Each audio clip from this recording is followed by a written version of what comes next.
Hey everybody, it is me, the goof, laying in bed. I uh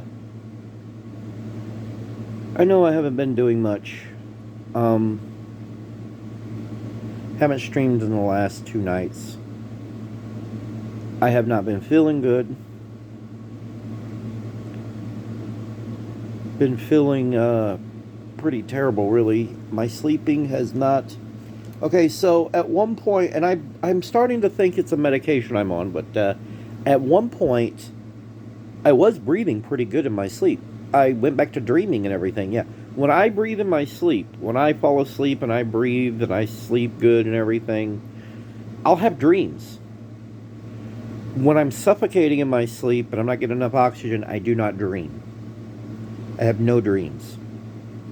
So, at one point I was, but then all of a sudden um I had another neurological episode, I guess you'd say. I had what felt like a another seizure. I guess I got a sharp pain in my head again, and then I got weird and out of it and everything. And after that happened, I was right back to square one. I was right back to having to where I wouldn't breathe in my sleep. Like right now, I just kind of I didn't choose to breathe just now. Like my body just basically said, "You need to breathe, take a breath," and it did it.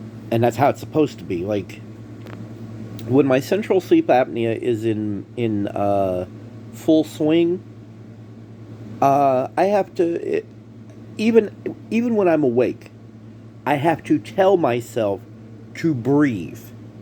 I have to actually tell myself, take a breath, breathe. I have to consciously tell myself to breathe. Okay, well, when my central sleep apnea isn't hitting me really hard, I can be wide awake and just be breathing. Like not even have to think about it. Like central sleep apnea is where the signals to tell your body to breathe, they're not happening. And you'll notice it even when you're awake. So if you have central sleep apnea and you're wide awake, you'll notice that you won't breathe. You will sit there and sorry, you'll sit there and you'll easily just hold your breath while you're trying to focus on something. Okay, so say you're playing an intense video game, right? You're in this intense game, right? And you're focused on it. Your subconscious, well, I don't know if subconsciously is the right wording for it, but we'll go with it. You're breathing without thinking about it. You're just breathing because that's what you're supposed to do, unless you consciously tell yourself not to breathe. And central sleep apnea kind of works in reverse, whereas you don't breathe and you have to tell yourself to breathe. You have to send that signal consciously from your head and say, breathe, damn it, breathe. And you're like, oh, I'm not breathing. I'm not breathing. So, yeah, I think, I kept thinking it was maybe the other medication I was on. I kept thinking, well, I still think the amitriptyline played a part in me developing central sleep apnea.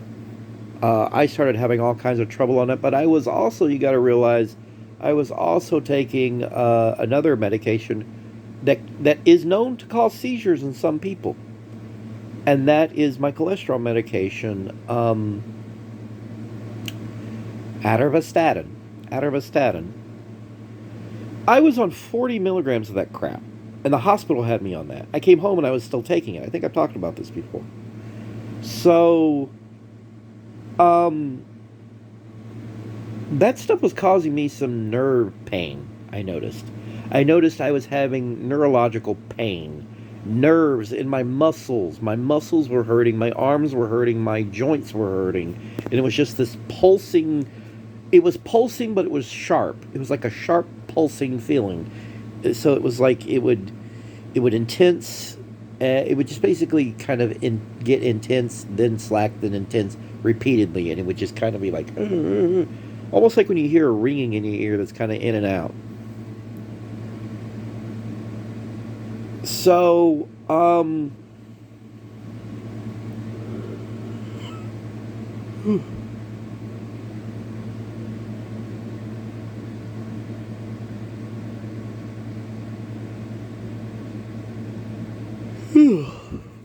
so what was I saying? So,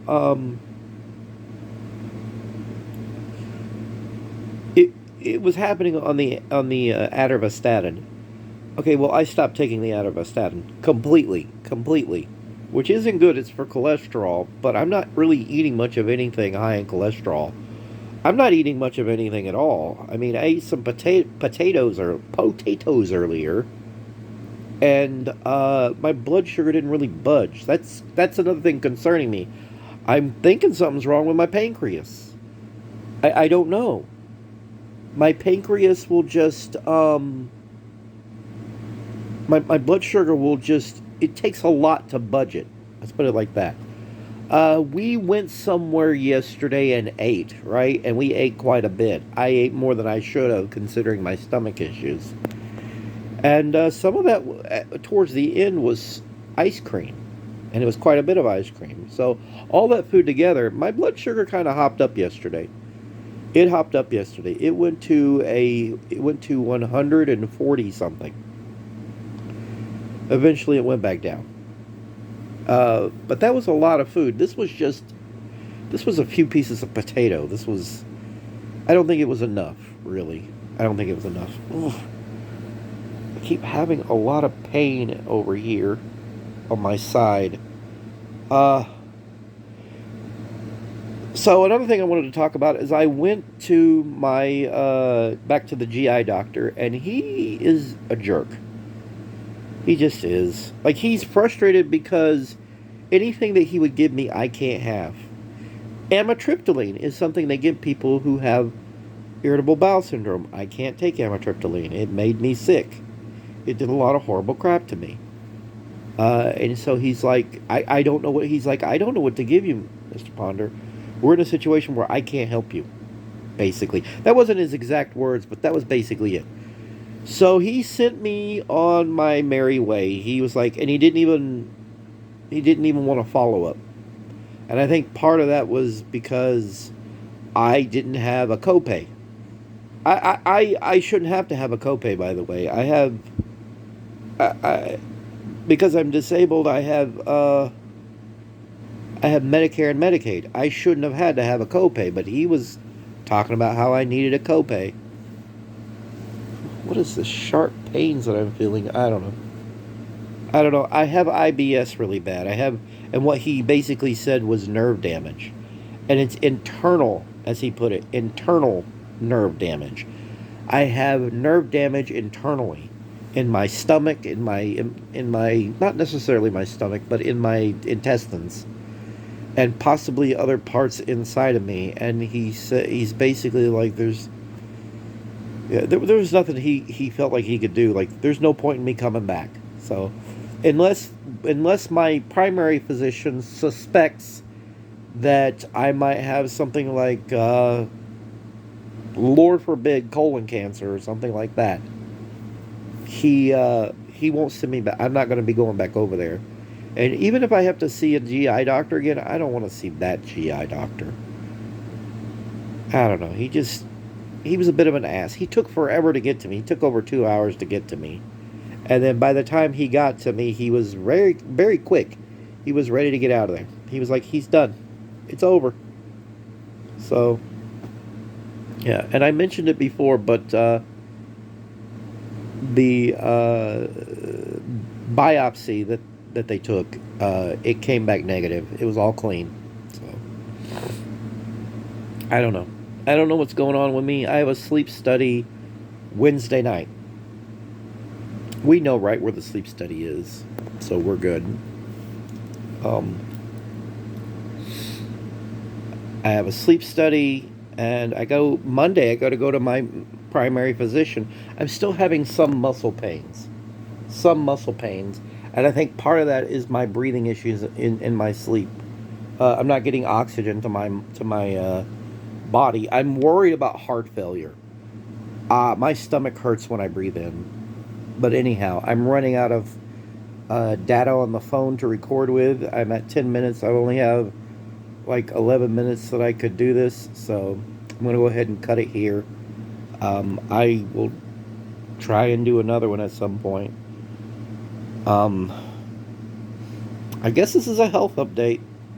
I have been mostly in this bed, and that is why I have not been streaming. And when I try to get in there in the chair and start streaming, I feel like I'm having a seizure, epileptic stuff. It doesn't feel good. Looking at the screen is really hard. I was in there earlier trying to look at the screen. I literally had to turn down all the brightness on my screen on my monitor. It was just too bright. It was making me get sick and have a panic attack, and just I couldn't look at the screen. So, all right, I'm out. Have a good one.